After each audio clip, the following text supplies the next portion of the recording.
The Premed Year, session number 362.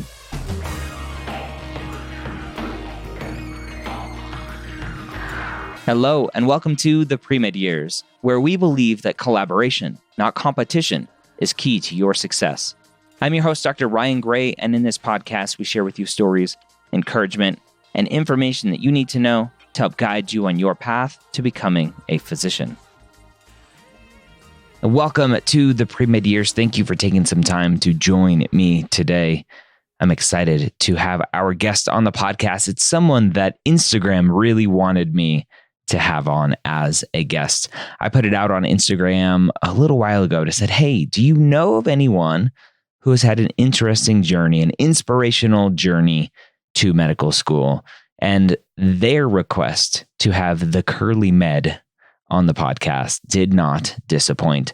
Sabina talks about her journey to medical school, knowing that she wanted to be a physician ever since she was a young girl.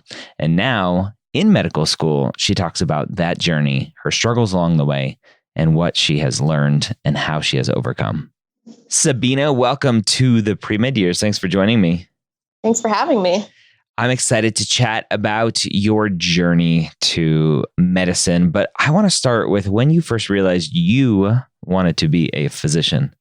So it's a long story. My parents always tell me that I knew when I was like 5, basically. I proclaimed to them that I wanted to be a doctor.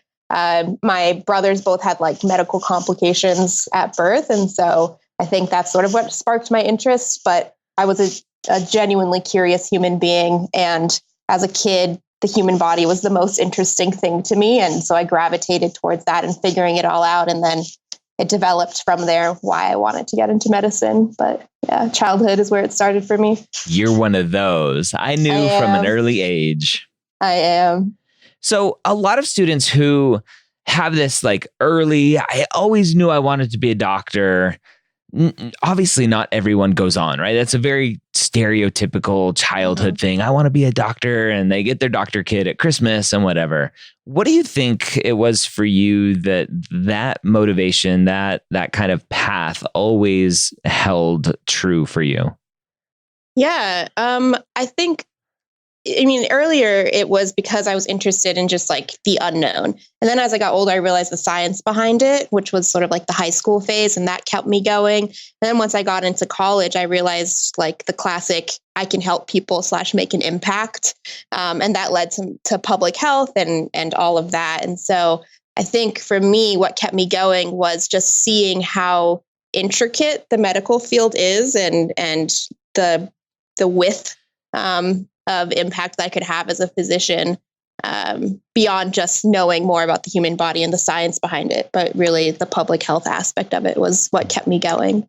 Was there ever a point in your journey where you were like, well, maybe there's this other thing that is kind of interesting to me. Let me go explore that maybe. Kind of, but it was more so like a self-doubt thing, honestly, because around junior year of college, I was starting to think, is this possible, given where I was at the time? And then I started to think maybe vet school because I love animals, or maybe just purely like a public health route, like being a public health professional. But then I just sort of got looped back in after a personal healthcare experience. And then after shadowing, I was like, nope, this is what I'm going to do. And I'm going to do whatever it takes to get there. When you are going from high school to college, a lot of students are trying to figure out everything, trying to figure out what they want to do. You going into college knowing kind of like, this is what I want. How did that shape where you went to school and what major you selected and all of that stuff? Yeah, it shaped it a lot, actually. I went to the University of Pennsylvania for undergrad, and I was choosing between there and a more liberal arts focused school. And one of the large reasons why my parents and I ultimately decided for UPenn is because of the research opportunities and the science opportunities that it would, allow me. So that definitely was influenced by my wanting to be pre-med. And then in terms of major, I knew going in that I would have some sort of gender and sexuality studies in my studies. And that was my original major. But then I took a neuroscience course and I fell in love with that. And it just so happened to be the pre-med major at Penn. And so I switched to doing a major in neuro and then a minor in gender studies. So all of it was influenced by my wanting to be a doctor. A neuroscience nerd, huh? I was, well, yeah. Was, always will be, maybe. Yeah. That's awesome. What was it like to be a pre-med? Obviously, Penn is an amazing school. What was it like to be a pre-med in that sort of what I would assume would be a pretty competitive culture at Penn? Mm-hmm. It was intense for sure. And I think it contributed a lot to how I ultimately did at the school because I wasn't used to having that sort of competitive environment around me. High school was pretty easy to get through. And then I got to Penn and, had to shift how I studied and all of that to keep up with everyone. And I ultimately did fall behind, which was a struggle. And then everyone was just like light years ahead of me. And it just contributed to how I felt about myself. So it was hard, definitely. I'm not going to say it was easy. But I think that experience really helped to get me to where I am now, even if I look back and I think, wow, that was not the best in the world for me. So it's an interesting that last comment, because I was going to ask, would you potentially, knowing what you had to go through at Penn, would you have potentially chosen a quote unquote easier school, knowing that the path might have been a little bit easier? People ask me this all the time. I don't think I would have, because I don't think I would be who I am today and have the same worth ethic that I do had I not gone through the struggles that I went through at Penn. Of course, it would have been nice to not have gone through that and to sort of, done super well and gotten into med school easier and all that stuff. But I think I have the drive and the motivation that I have now because of what I experienced as an undergrad. What was the biggest struggle for you?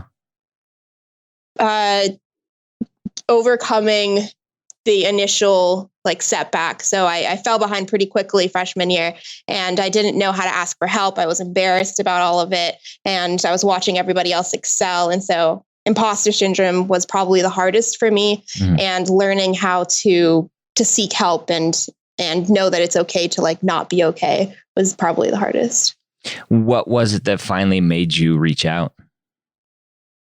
Junior year. So going back to that time when I was sort of is med still the right thing for me? I took a deep dive into kind of soul searched a little bit.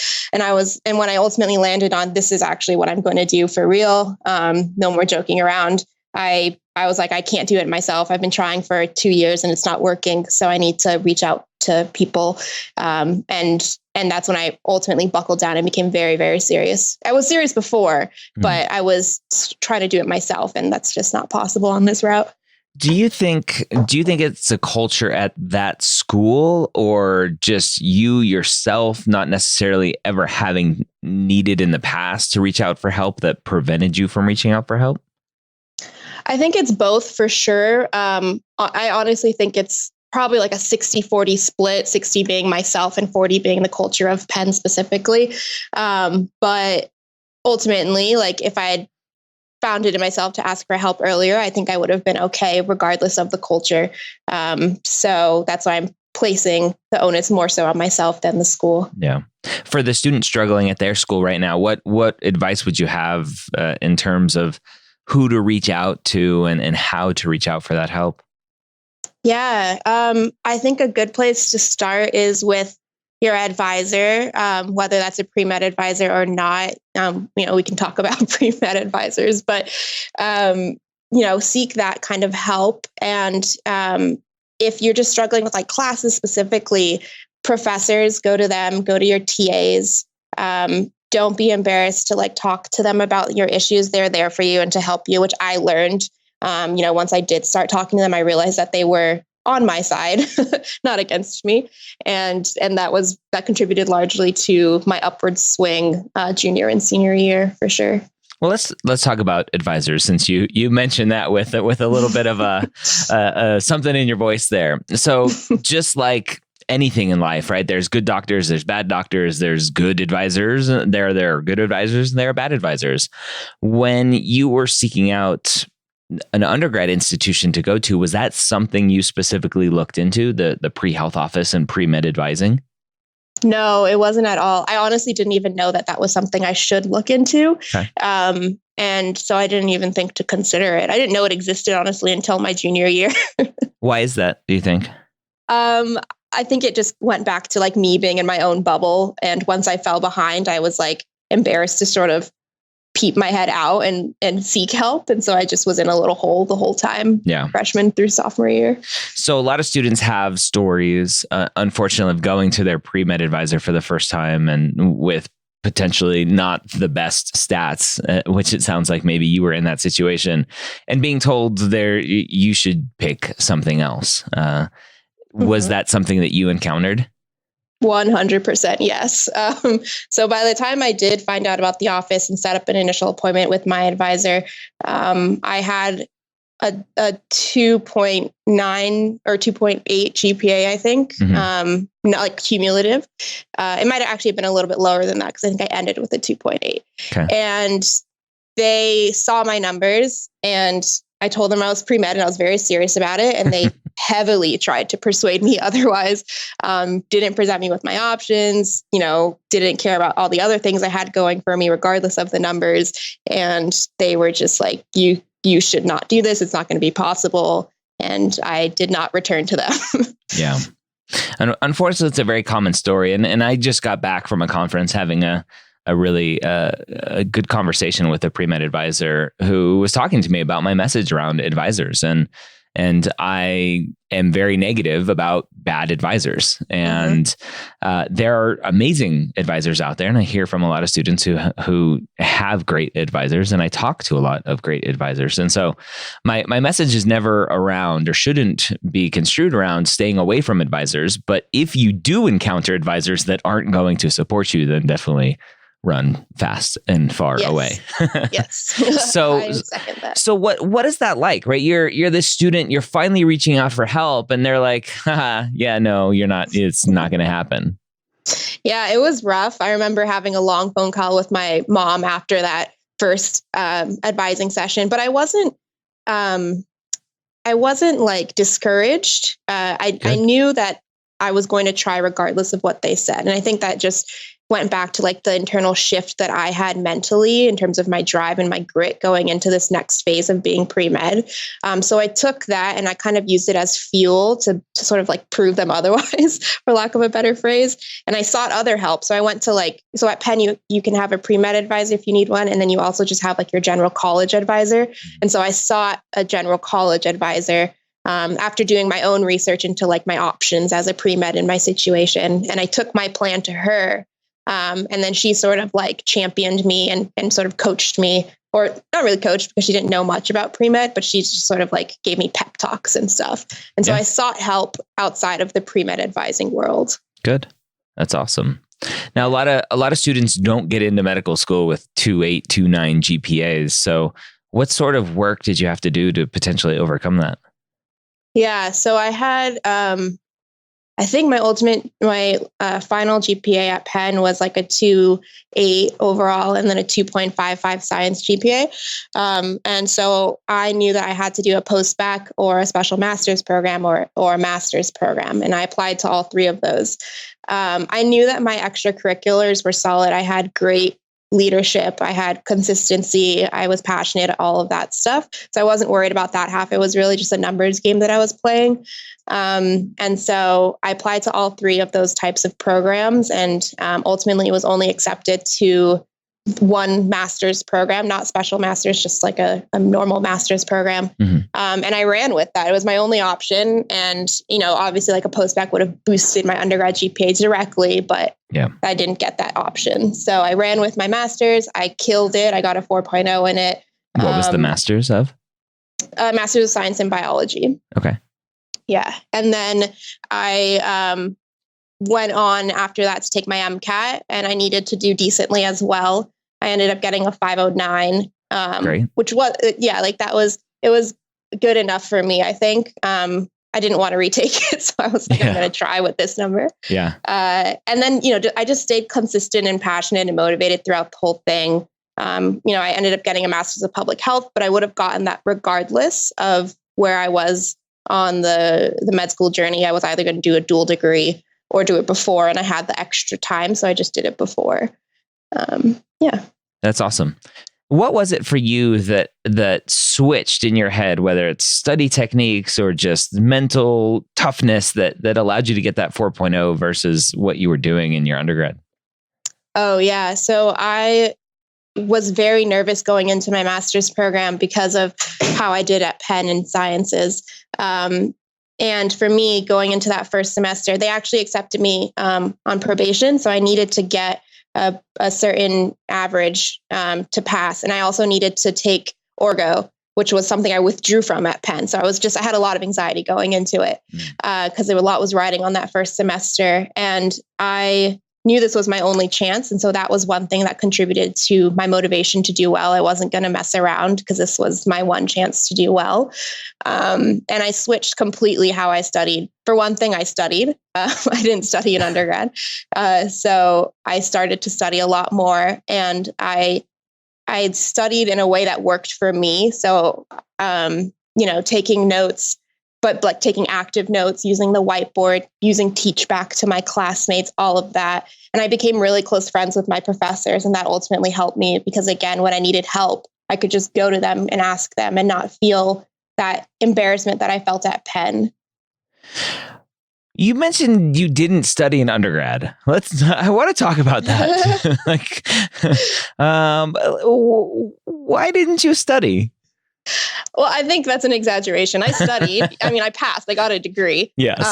But I didn't study nearly as well as I should have. And for me, this is like the first 2 years, freshman and sophomore year, I was doing so well extracurricularly, and I was doing so not well academically that I put all of my energy into extracurriculars because I felt good about it. Yeah. And so then when that's where you were getting positive feedback from. Exactly. And then when it came time to do well or to study for my exams, I would cram. I wouldn't really try that hard. I do the bare minimum, and I got the bare minimum to get a degree. But that's not good enough for med school. Do you think that was what I typically refer to as one of the most common mistakes that incoming college students make is focusing too early on those extracurriculars and not learning how to be a college student? Do you think it was a combination of that, and then once you started down that path, it was like, oh, it feels good to do this, I'm going to keep doing that, and I don't like looking at the grades I'm getting from classes, so I'm just going to avoid that? Yeah, I think I did fall into that trap for sure. I don't think I started too early on the extracurriculars. It's more so that once I did start, I started around second semester of freshman year. I just was doing so much better, and I felt good, and I liked doing it, that I just sort of ran with that and forgot that I was actually there to learn stuff. And so I did fall into that trap, so to speak, and I forgot how to balance and do all the things that I was doing well in high school. And it's just so different in college. So very different, and even more different in medical school, as I'm sure you're aware of now. So I want to go back to the extracurriculars that you're doing through undergrad. What was it like to get the experience you're getting and using that potentially as motivation to continue down this path, right? Because as we mentioned, right, academically, you're not getting that sort of positive feedback. But what were you doing extracurricular wise to get that reassurance that you needed to stick through this? Extracurricular, I was actually not doing much like healthcare related. I shadowed a couple times, but I think I had a max of like 10 hours of shadowing. And mostly I was event planning, and I was working in the community. So I taught in West Philadelphia to elementary and high school level kids. And I found that just to be very rewarding, all of those things. So for the event planning, I was on student government. And we basically took the recreational part of tuition fees that students pay, and that was our budget. And we planned events, traditional school events, free movies, which was my jam, and bringing in celebrities and all of that. And I'm very organized and very passionate about event planning. And so I loved doing that. And then teaching science to children who otherwise would not have that resource was just an amazing feeling because, I was teaching kids who like looked like me and who might not otherwise have like had a teacher who looked like them and all of that. And so it was just a rewarding thing all around that I was also good at.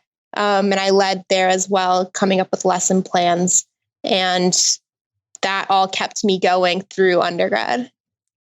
Now, I want to talk with you for a second. I was listening to a podcast with the current Surgeon General of California. She's a woman of color and first Surgeon General of California, which is awesome. And she was on a podcast talking about, as a woman of color, she was basically told, like, you don't have to work hard. You don't have to try hard. You don't need a great MCAT score. You don't need great grades. You're a woman of color. They're going to want you anyway. Did you ever receive any of that messaging going through this journey? No, I can't think off the top of my head of anybody ever saying that to me. I think, well, actually, I retract that statement. I think I can think of a couple times when people would say that because they would cite like statistics that the AAMC puts out every year. And they'd say like, you only need to get this number because you're like Black and because you're like gay. But I never really listened to any of that. Good. So, yeah. Yeah, I always wonder what sort of disservice that we do publishing that data, right? Because it's like studies have shown, right? Telling a student, oh, as a person of color, you're not going to do well on this test. And that just perpetuates the problem versus saying everyone does terribly on this test. Then it's like, okay, we're all going to do bad, so I'm going to try my best. So it's a very interesting dilemma that we have. Mm-hmm. Yeah, so, sure. but I was at this conference this past weekend and had dinner with the AAMC, several representatives from the AAMC, and I talked to them about this. Like, what sort of research are we doing to figure out why we have ESL students or English as a third language students just doing terribly on the CAR section, or why we have students of color doing significantly less, scoring less on the MCAT than their Caucasian counterparts. So it's interesting, and I wonder how much work they're putting into that. But that's for another podcast episode, I think. Yeah, that's a whole other topic to get into. That is a whole another topic, a whole another onion to peel back. So you're going through your master's program, you're getting a 4.0. What sort of doubt or confidence did you have applying to medical school, knowing that undergrad GPA was still there, still potentially going to haunt you? I had a ton of doubt going into applying. I was almost certain I'd have to apply again because of that undergrad GPA. And so it's unique for me because I had to take Orgo in my master's program. And so that counted as an undergraduate class. Mm-hmm. And so I sort of had a little post-bac action where my undergrad cumulative and science GPAs were bumped a little bit. But they were still, my science GPA was still a 2.81 overall. And I think my cumulative GPA bumped up to like a 3.01 or something like that. Oh, so it was still, just over the edge. Yeah, just enough. And so it was still very low. And I had the 4.0 of both my master's programs to counter that. Mm-hmm. And I had the 509 GPA. So numbers wise, I knew I was playing a very risky game. And I I'm a statistics person. And so I looked at the stats and I was like, this is a game that I'm playing now. Yeah. I put a lot of effort into like making my application really well written and doing all that I could to sort of buffer those numbers. But I had doubt going in only because of my numbers, honestly. I knew other than my numbers that I was a good candidate, but that sort of didn't feel good going into it because I didn't think that they represented me at all. My undergrad numbers, I should say. Yeah.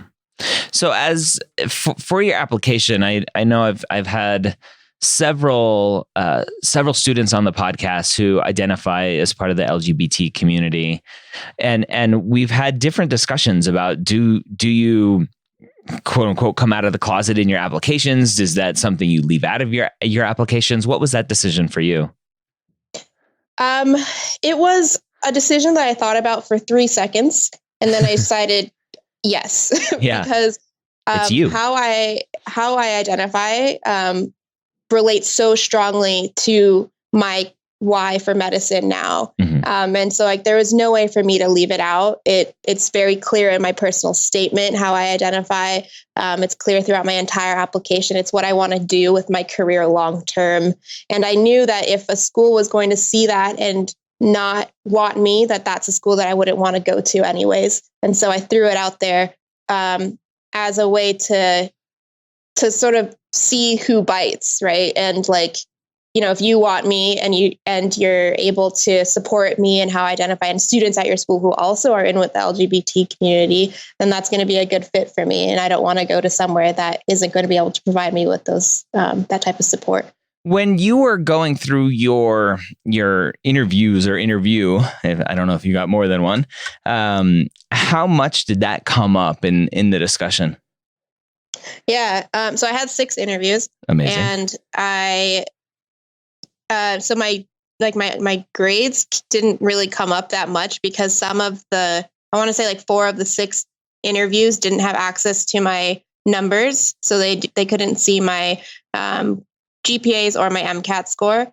Okay. But at the end, they would always ask, like, is there anything that you want us to take back to the committee? And I'd very vaguely, because I knew that the committee would see my numbers, I'd very vaguely be like, just like let the committee know that I'm more than my numbers and I'm going to make a good doctor and all of that stuff. But the interviewers never really asked me.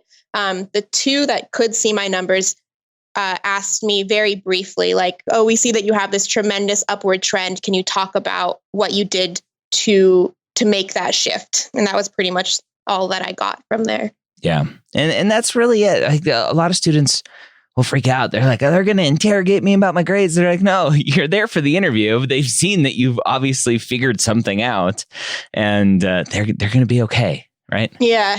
I was worried that they would bring it up. But I got the comfort of knowing that they wouldn't see my numbers for those ones that didn't see it. And then it was just a strategic thing to sort of bring it up myself. Yeah.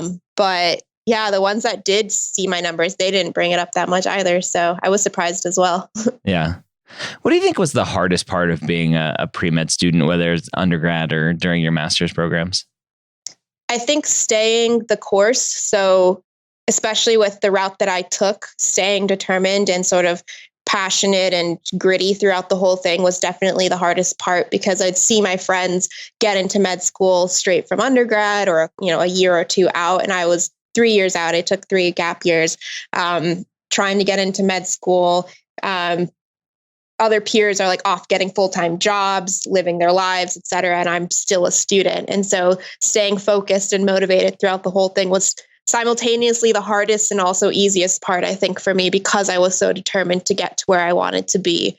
But at times it was definitely difficult. Yeah. Now you have an online presence on Instagram, at least that I know of, at the Curly Med. What is your motivation in putting yourself out there, especially now in medical school with I'm assuming medicine and hopefully you're studying in medical school of the time commitment that takes?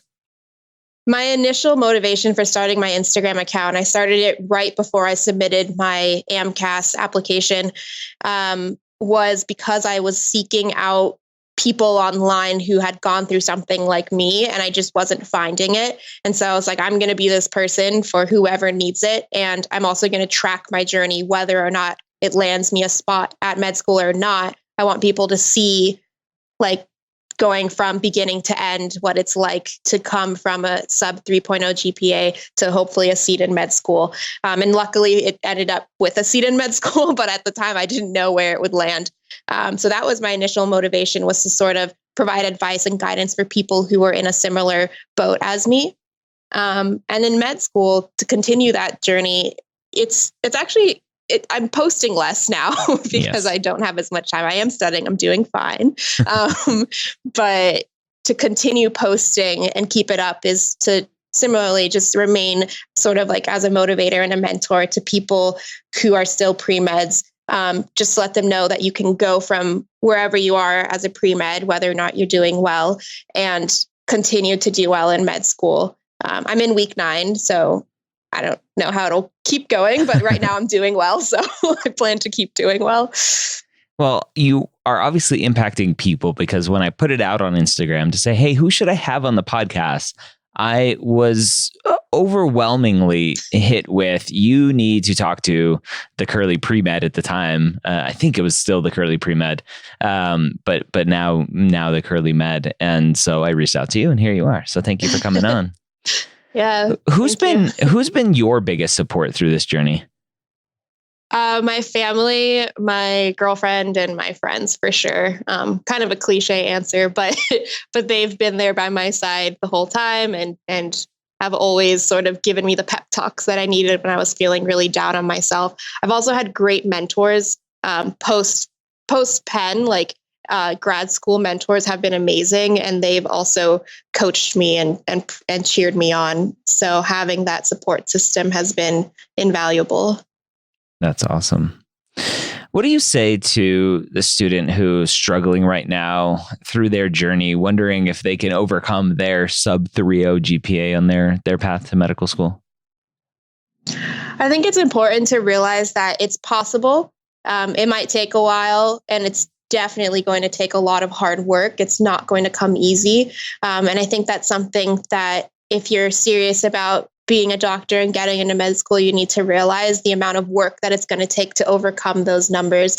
Yes, I landed a seat at Pitt Med, but the amount of work, blood, sweat, and tears that went into getting here was I can't even explain to you how hard I worked to get here. And so I think I want people to know that it's possible, stay motivated, stay determined, but also be willing to put in the work because it's definitely necessary. All right, there you have it. Again, Sabina, you can find her on Instagram at The Curly Med. Again, The Curly Med on Instagram. Thank you, Sabina, for taking some time out of your busy medical school journey to share your story, to hopefully motivate and inspire the next generation of physicians. I hope you got a lot of great information out of our episode today. Again, if you know anyone who has an inspirational story to share here on the podcast, send them my way. I'm at Medical School HQ on Instagram, or just shoot me an email, ryan@medicalschoolhq.net. I hope you have a great week. We'll see you next time here on the Premed Years.